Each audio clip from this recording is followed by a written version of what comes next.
Hey friends, if you wish to enable Windows full screen start menu using Registry, then please watch this video. I will guide you through the procedure.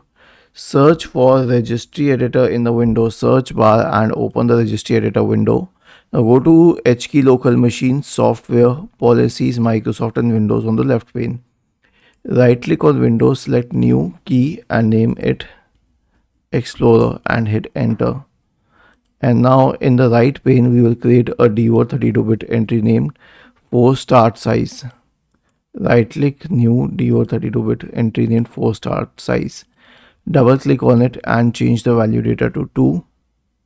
Okay, we will change it to 2 and then we will click on OK. And that will fix our problem. I mean, not a problem, I mean it will increase the size of the start menu to full screen. Was this helpful? If yes, then please subscribe to the channel. If not, then let us know in the comment section of the video on how we could help you further. Thank you for watching this video and have a nice day.